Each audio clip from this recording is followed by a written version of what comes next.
February 2026 became the wettest month ever recorded in Juiz de Fora, Brazil, and most of it fell in a 6-hour deluge.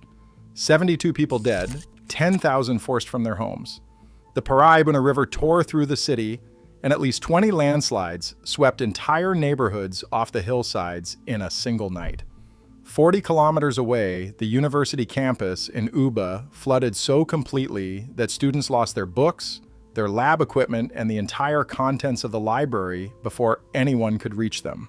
The crisis has already crossed into Rio de Janeiro state, where torrents of brown water ripped through the colonial streets of Paraty, a UNESCO World Heritage town. Brazil's Meteorological Institute has now issued great danger warnings for São Paulo, a metro area of 22 million people. And 9 more Brazilian states are under active red rain alerts right now. But here is the detail that tells the real story. 3 years ago, a Brazilian government agency called SEMADEN published a report. It named Juiz de Fora specifically. It found that approximately 1 in 4 of the city's residents, roughly 135,000 people, already lived in zones documented as at high risk for exactly this kind of disaster. The report existed, the risk was mapped. The government knew. When the floodwaters came and 72 people were dead, the federal government announced its emergency response package. It totaled 3.5 million reais. That is $660,000. For a city where the government's own scientists had spent years cataloging who was most likely to die if the hillsides failed. No official has answered what happens to the 135,000 people still living in those risk zones when the next storm arrives. And the next storm is already forecast. The storm struck on the night of February 23rd. By early the following morning, what meteorologists would confirm as the worst rainfall event in the city's recorded history had already compressed the worst of its destruction into roughly 6 hours. Juiz de Fora sits in the Serra da Mantiqueira foothills, a steep, fractured terrain where the poorest communities occupy the highest slopes, closest to the sky and directly in the path of any slope that fails. When those slopes gave way, they gave way downward into dense neighborhoods in the dark while people slept. By noon, on February 24th, state officials had confirmed 22 dead and 45 missing. By Wednesday evening, 46. Thursday brought more rain overnight, the same soaked hillsides now absorbing a second assault, and the toll climbed to 59. The crisis was not compressing. It was accelerating. Brazil's meteorological agency, INMET, warned that Thursday morning of continued rain, strong winds, and a risk of power outages. The fire department issued a public advisory listing the warning signs of a structurally compromised home, cracks in walls, stuck doors, leaning utility poles. Cracking sounds coming from the ground beneath your feet. That last item was not a metaphor. It was a survival instruction for people whose neighborhood was still moving. Pastor Ananias Simoes runs a church in the heart of Juiz de Fora that had become an emergency supply depot. He told Associated Press correspondents that all the shops in the city center were being cleaned again, that the storm on Monday had already caused damage, and that early that morning there had been even more damage. He said the situation was very chaotic. He had planned to drive food and water to the city's heavily affected northern zone despite road closures, despite everything. To understand the geography of this disaster, pull back from the wreckage and look at the map. Juiz de Fora anchors the Zona da Mata region of southeastern Minas Gerais, roughly 300 kilometers north of Rio de Janeiro, in a corridor of sharp ridgelines and narrow valley floors. It is a city of 500,000 people built into terrain that was never designed for that density. Now zoom out. The system that devastated Juiz de Fora has already reached Paraty on the Rio de Janeiro coast, and INMET's danger warnings now extend south and west into São Paulo. This is not a local weather event that has been contained, it is a moving crisis along Brazil's Atlantic coast. Here is what no one fully anticipated. The expectation for February in Minas Gerais is heavy rain. The baseline is 170 millimeters. That is the figure road engineers, drainage designers, and city planners use when they build a city. It is the number the models accept as the upper edge of normal. February 2026 recorded 752.4 millimeters in Juiz de Fora, more than 4 times the average. And the majority did not arrive over the course of a month or even a week.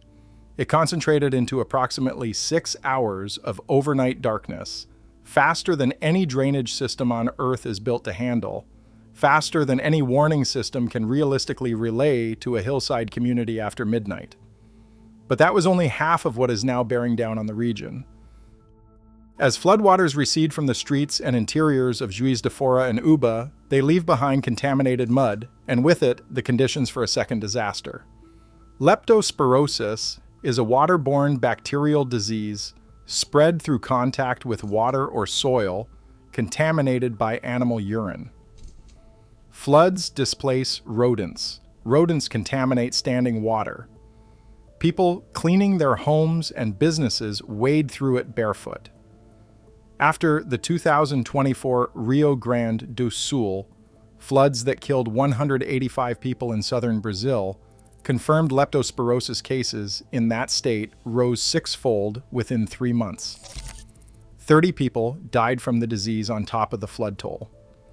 No human vaccine exists in Brazil.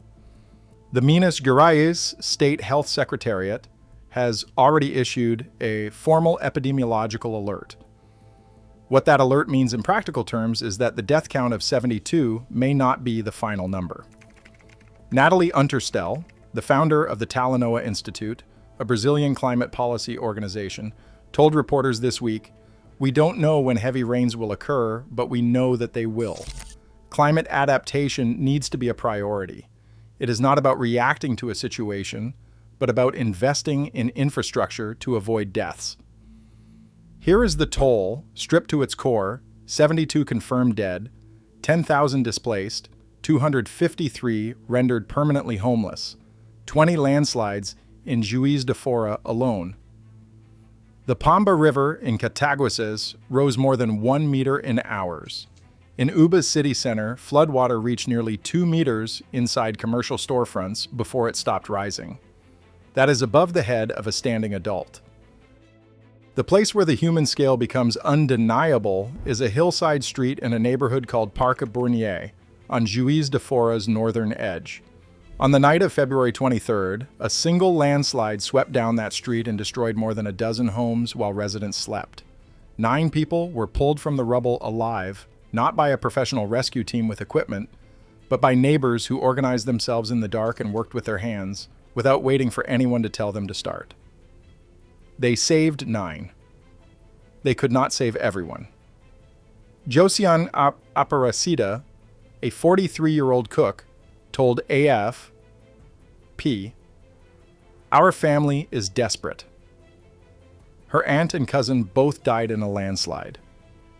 At the time she spoke to reporters, her cousin's boyfriend and his 2 children, a 6-year-old and a 9-year-old, were still missing. Across the city, 15 schools had been converted into emergency shelters. Families were sleeping on the floors of classrooms.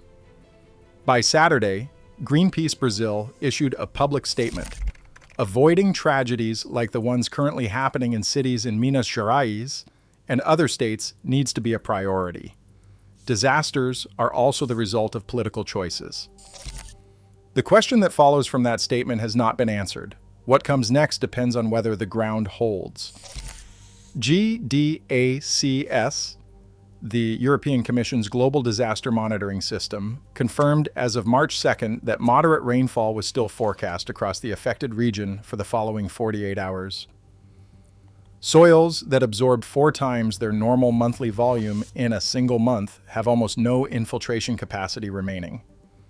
Additional rain now becomes surface runoff almost immediately, and on the slopes of Juiz de Fora and Uba, surface runoff means landslide pressure. The fire department's warning about cracking sounds in the ground was not issued once. It is still standing. There are questions no official forecast resolves. Will the leptospirosis alert issued by the Minas Gerais Health Secretariat become an outbreak? And can a state health system already strained by disaster contain it before the numbers compound? What will be built differently for the 135,000 people that the government's own agency documented as living in high-risk zones after 2 years of reports and 72 deaths and $660,000? And if a country can watch 185 people die in Rio Grande do Sul in 2024, conduct the studies, map the risks, and then watch it happen again at the same scale 2 years later, what exactly is the system designed to prevent? The mud in Parque Bernier has not dried. The neighbors who pulled 9 people from the rubble are still in the same city, on the same hillside, looking at the same forecast. The dead have been counted. The missing are not all accounted for. And across 9 Brazilian states tonight, the red rain warnings are still active. The rain is still coming.